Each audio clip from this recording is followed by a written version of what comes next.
This Devanand Yoga lecture was given by Guruji Rivera and translated by Victor Flores. Hari Om. Good morning to everyone. How are you? I hope you're all doing well, with a very positive mind and working in favor of humanity and not against. Remember that heaven and hell are not physical places. They are levels of consciousness. Both heaven and hell are inside of you, and you choose with which one you are going to identify. As always, to start, we are going to have a moment of silence.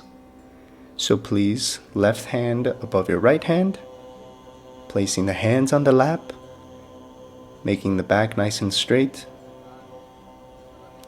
You'll just hear me for a couple of minutes in a guided relaxation. So let's relax our body as much as possible. Mind quiet, peaceful, full of positivity, love, and tranquility. With our eyes closed, we're going to start to visualize our body from the inside, relaxing and relieving all of the muscles, harmonizing and vitalizing our physical and our mental. And we are going to observe with our eyes closed how this love that we have within us starts to manifest in our heart. It's a pure love that does not demand or expect anything in exchange. It's a love that is so pure that it will always purify whoever you give it to. It will purify the environment around you, and it will purify you, the sender of this love. It is a love without attachment and without desires. And this love will continue to flow from the most deep parts of your heart. Little by little, overflowing your body with love. So that love continues to spread and to manifest beyond your body.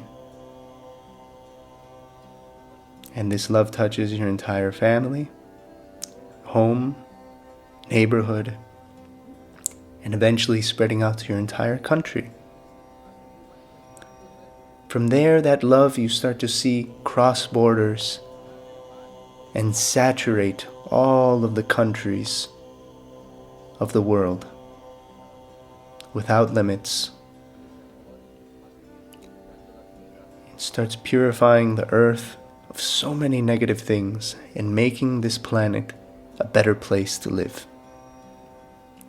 And the more love that comes out of your heart, the more love there will be in your heart, because little by little you start contacting permanently with the eternal source of love, which is your soul, which is you.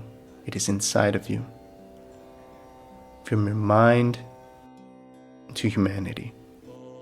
Little by little, you become an instrument, an ambassador of love, to bringing that love to all parts of the universe. Later, that love that comes out of you reaches the moon, reaches the sun, reaches all planets, the solar system, and little by little, it starts spreading out even further to reach all edges of the universe. That love is able to travel faster than the speed of light. So let's stay in this position, relaxed, for a few seconds until I say so.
Very well.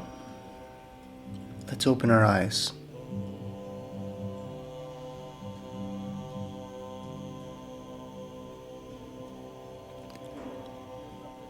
When you start learning to control your mind, you will close your eyes and your mind stays still and not even one thought comes out of your mind.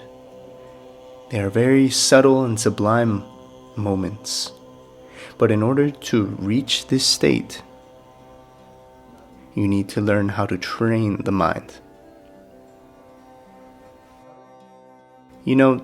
Definitely we are living in difficult times that for the majority of people are not very relaxing times. This reminds me of an anecdote of a man who believed intensely in God, but he was very sad about the things happening in the world. Lots of disease, lots of death, crime, drugs, violence, domestic violence. He was so concerned and he's so sad that he started praying and praying and praying to invoke the presence of the Supreme Being, of God. And he continued speaking with God and saying, "Where are you? What is going on with you? If you are our Father, why do you allow so much death, so much disease, so much destruction, so much problems, so many problems at so many levels? What is happening? Why? If you are our Father, why don't you help us? I do not understand. I don't understand.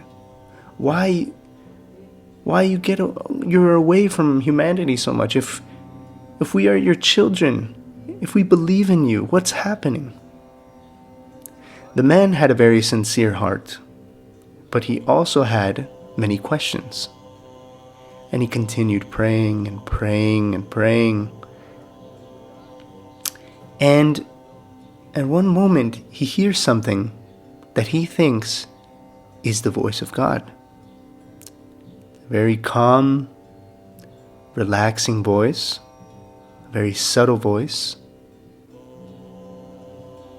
But at the same time, it was a voice that resonated very subtly.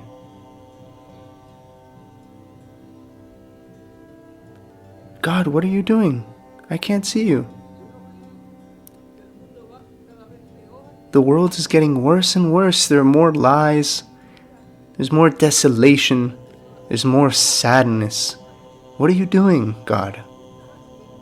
And then that voice was silent for a moment.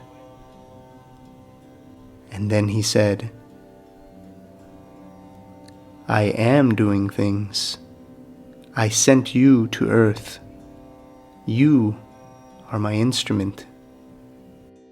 Instead of complaining so much with such a negative mind, why don't you start working in my name? You are my ambassador. You are my instrument. You have my power because you and I are one. Because I am omnipresent. If I am the king, you are the prince. Why are you so scared if I am always with you? Who can hurt you? What can you be scared of if I am the light and you are the light? You think that the darkness can hurt you?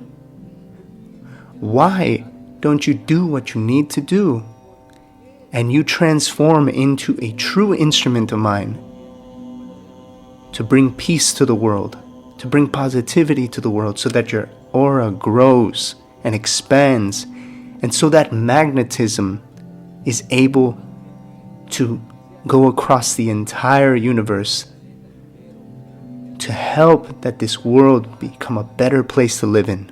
Why are you always thinking about the negative when within you, you have the divine spark? The man lowered his head. Many times we have all of the power within us, and we're concentrated on the fear, on the negative. We say we believe in God, but how insecure are we? So much fear. We're so scared of the darkness. We're so scared of a world that is only physical and whose essence is divine. When are we going to assume our responsibility to bring wisdom, peace, love, beautiful things to our world? If it's inside of us, we are part of that light. We're part of that wisdom. Why? Instead of expressing that great divine power that we have within us, we just resort to complaining and asking like beggars all of the time.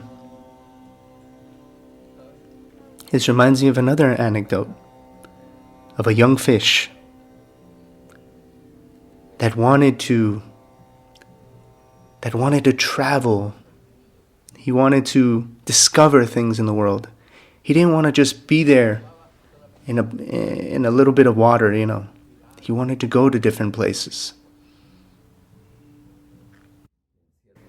So this one time he heard of the immensity of the ocean, of a vast ocean, something worthy of a great adventure, of a trip. So he was committed to find this ocean. He swam and swam and swam, and he looked for a long time, looking for the ocean, and no one can tell him where it is. And after a long time and a lot of effort, he meets a fish that looks to be wise. He looks intelligent, and it looks like he's lived for a long time. So the little young fish asked this old wise fish, "I've been searching for the ocean for so long. Where can I find it? How can I get to it?" The old fish is silent for a moment. He smiles, brings his fin to his mouth, and says, "My son, you are in the ocean. This is the ocean." And the young fish did not like this answer very much, and he said, "Sir, I thought you were a wise fish. This is just water. This isn't the ocean." And he went, continuing his search for the ocean.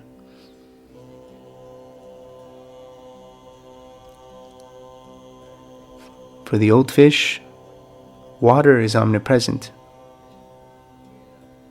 It is on your sides, above, below, it's everywhere, it's within you.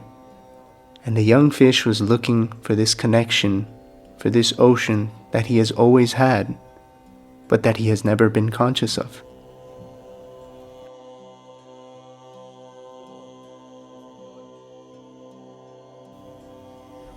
It's like the man who is a disciple, and he approaches his master and asks him, "Master, what does it feel like to become enlightened?" And the master says, "Pretty dumb." And the disciple is surprised. He's like, "What do you mean? What do you mean you feel dumb after reaching enlightenment? It's absolute consciousness." And the master says, "I'm going to tell you. It's like trying to get up to a building that has 20 floors. So without thinking about it, you start climbing on the outside of the building. And then once you get to the top floor, you go back down climbing. And once you get to the first floor, you realize that the front door was open. You could have just gone in the elevator or the stairs. It was always there. We look for things where they are not. And when you notice that it is your own divine presence, and that's where the wisdom is, you feel pretty dumb. So one time, our spiritual master, Swami Guru Devanand Saraswati Ji Maharaj, always left us thinking. And a good disciple is asked, "Sir, can you give me the book of wisdom? Because I want to become wise."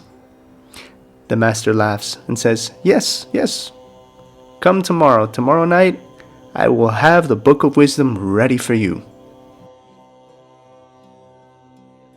And the disciple left very, very excited, and he was very happy. He couldn't even sleep that night, just knowing that the next day he would have the book of wisdom.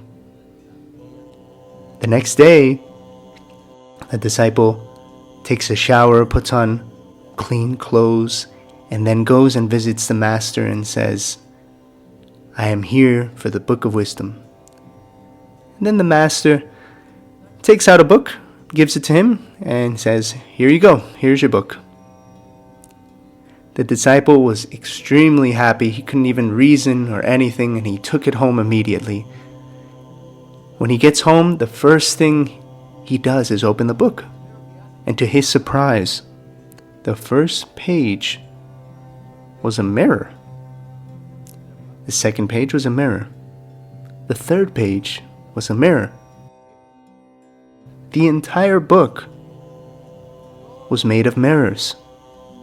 And when he looked at this book, the only thing that he could see was his own reflection, himself. Because happiness, just like wisdom, is not in books. It is within you. You learn to look for everything on the outside, to always have your five senses outwards, directed outwards.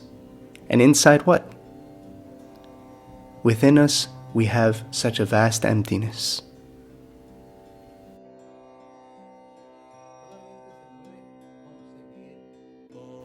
We can only gain inner stability when we can learn to unite and integrate the different aspects of our personality. The physical body with the five senses. The mind, together with its emotions, feelings, thoughts, and sensations. The intellect, which is also known as reasoning or discernment, to be able to make good decisions. The ego, to be able to purify the ego so that it gradually becomes a universal ego instead of a personal, individual ego. So that little by little, your consciousness goes from being individual consciousness to connecting with the universal consciousness. And finally, the soul, which is your essence and the manifestation of God. But in order to realize that, to come to that realization, we need to purify our ego. We need to eliminate all of that selfishness. We need to strengthen our personality so much that our soul is able to manifest freely, so that it is able to be transparent.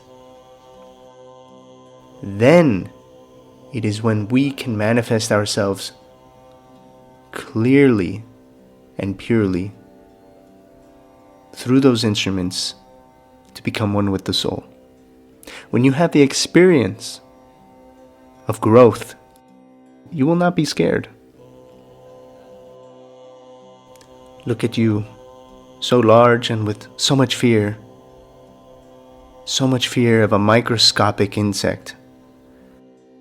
But no, you say you have lots of faith, of course, yes. So then why are you scared so much? Why are you so anxious and desperate? Why can't you stay in your house, relaxed? Because your mind goes so quickly when you are still. Why? And this is because you do not know what you want or what you're looking for. We live our entire lives and we don't even stop to think about the purpose of life, the purpose of suffering. We don't even stop to think of why we feel like we're not growing as human beings. Because we're only thinking about the material. We want to grow only in the material world. We pass through our entire lives without even thinking or going a little deeply into the spiritual. So material is ephemeris. From the spiritual perspective, the material does not exist. It's like a movie. It's a game of lights and shadows. And if we don't learn how to go a little bit more beyond the material, we will never be able to enjoy the material. For you to be able to enjoy matter, the physical world, you need to transcend it. You need to go to a level that is much more elevated. In other words, if you are attached to the physical, you cannot enjoy it. If you are too attached to your family, you cannot enjoy them. If you are too attached to your physical body, you cannot enjoy it. Why? Because when you have a luxurious car, you're worried that someone out there in the street is going to rob your car. You're worried that someone out there will crash it or will mess it up. But when you're walking by foot, you're not worried. Because the material gives us lots of commodities, and that is good. But it does not give us happiness. If this were true, all of the famous and rich people would be happy. But we see the situation is very different out there. Physical commodities are important for the purpose of allowing us to grow in the spiritual realm. But when material goods rob you of inner peace and make your mind restless, it becomes an obstacle for you to grow. That is why it's so important to develop spiritually through simple techniques such as mantra yoga meditation. You start learning to purify the different aspects of your personality without sacrificing your religion or your beliefs or your way of thinking. You still are you, but you add a mental exercise to your life that is like a psychological therapy, so that you can little by little learn to integrate those different aspects of the personality. You will see the difference in a very short amount of time, without the need to read lots of books and fill your mind with more concepts. Because as you grow spiritually, you will start getting rid of concepts, because you start going beyond. You start having such profound experiences that all concepts will become irrelevant. You will start having experiences that go beyond the intellectual.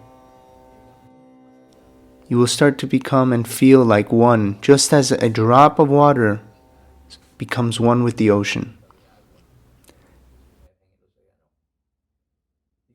Once that drop of water immerses with the ocean, it becomes the ocean. If I give you a drop of salt water and I put it inside of a freshwater lake, if I tell you to try and take that back out, that salt water, you won't be able to do it because it has already become one with the lake.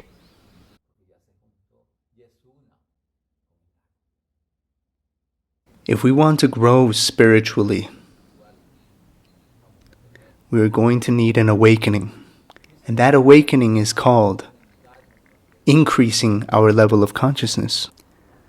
Raising our level of consciousness will allow us to become aware of so many things that are happening within us and outside of us that before we were not aware of. Because that integration of personality was not there before. That's the beauty of mantra yoga meditation. It's a very simple technique, but at the same time it is so subtle and profound. And little by little, it helps you to awaken. It helps you to expand your mind so that you yourself can personally experience and become aware of things that before you had no idea were there. It's as if your senses woke up. You find within you and outside of you, you start seeing a different world. And little by little, this newfound awareness will give you the ability to realize more profound things about God, about the universe. And sometimes it's just experience. Human beings, we like to intellectualize everything and name everything. Try to define love and see what happens. Try to define beautiful, nice feelings or emotions. You cannot define or intellectualize them. But when we talk about spirituality, we want to write down everything. When you start going into more deeper levels in the spiritual realm, you will go much more beyond the intellectual, where you will have spiritual experiences that will give you a happiness and a connection with the entire universe. And that is a true spiritual life. It's not just blah, blah, blah. It's just talking in theory. And whatever little thing that happens, you get scared. It's not about that. Because as you grow spiritually, your doubts need to start disappearing. Fears start disappearing. Peace starts to manifest. And so does harmony. Your life starts transforming into something better. And that is the purpose of yoga. That is the purpose of the spiritual path. So next Thursday,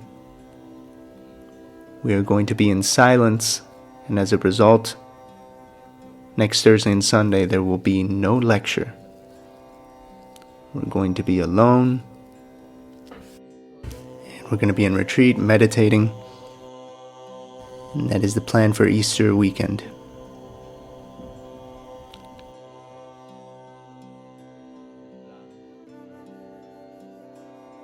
So I urge you to change your attitude, to not allow fear to hurt you, to strengthen your system so that you can purge yourself of your weaknesses, and also to work together, because in these difficult times there is a lesson to be learned. And if we do not learn this lesson, we're wasting our time, and we need to repeat these experiences again. If you do not learn the basic concepts of first grade, you cannot pass on to second grade, because there are some concepts in the first level that you need to learn in order to pass on and move to another level. You will stay in the first level for many lives until you are able to learn those lessons and move on to the next level. So let's continue meditating. Let's continue to express ourselves through our magnetic field and making this world a better place to live in. While most people are complaining with negative thoughts and with fear, they are just harming humanity. So let's make the difference. You and I, we can do it. Here, I'm in my home. As many of you know, I don't have my own apartment. I don't have an apartment, a car, a computer. I live in the Devanand Yoga Center in whichever country I'm visiting. So, I'm in home because this is my home. And here I live in a corner, and I feel very happy to live here. So thank you for having me, and we'll see you all later.